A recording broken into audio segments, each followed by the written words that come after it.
Hey everybody, welcome to another One Up Matty video. We got some big news coming from PlayStation on the backwards compatibility of the new PlayStation 5.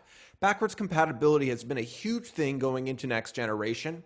Microsoft is doing things a little bit differently, allowing players to go all the way back to their original Xbox library, which they already do on the Xbox One X. As we know, they're going to be able to allow players to play Xbox 360, Xbox One, and now the Xbox Series games on their platform. PlayStation, on the other hand, took it by a little bit different of an approach. As players, we were all hoping that PlayStation 1 through PlayStation 5 would be available, but they only did PlayStation 4 games. Up until today, we did not know what games would be available. However, Sony just put out a press release informing us what we can expect from PlayStation 4 backwards compatibility on the PlayStation 5. Good news, 99% of the games that you want to play are going to be playable on PlayStation 5. If you were like me and wondering, oh man, what if one of my favorite games is not there? Don't worry, I bet you it is playable on the PS5 after this list. Second thing to note is that games on PS4 will go to PS5 if you have the disc version of the console and the disc. You cannot use a PS4 disc on the digital edition, which we all know. But just to confirm with anybody out there getting the digital edition, if you have a sizable disc collection, you might want to pay the extra $100 and get the PS5 so you can continue to play your games going into next gen. Although some of the console's games will be playable on PS5, some of the PS4 games will have some things removed. This is very vague from the blog post, and we're not too sure what this means, but we'll find out more when the console comes out. Also, they recommend that before you buy any add-ons, that you try the game out first on PS5 to make sure you're happy with the performance. This is alarming to me because why would we not be happy with the performance? I hope we don't see a drop in frames or a drop in input latency going through this backwards compatibility method, but time will tell.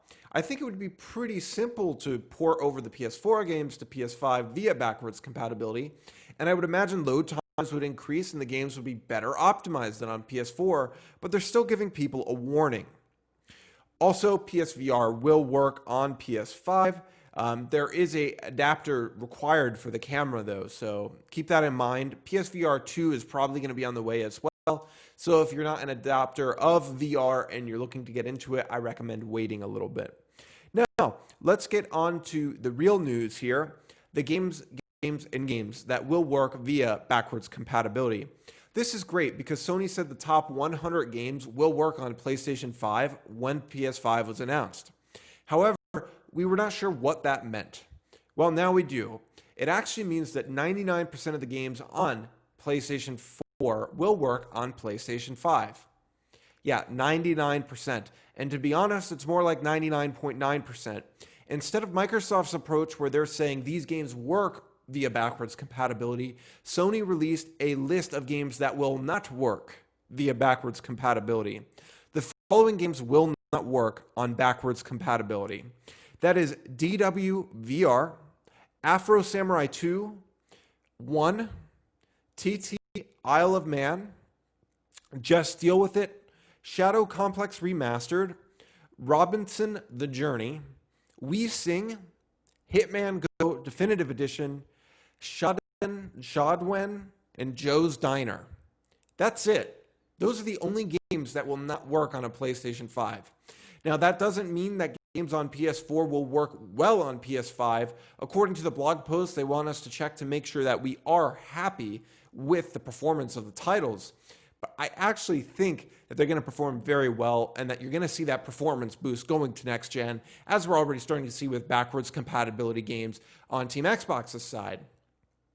I'm super excited to hear this because my collection of PS4 games is approaching 100.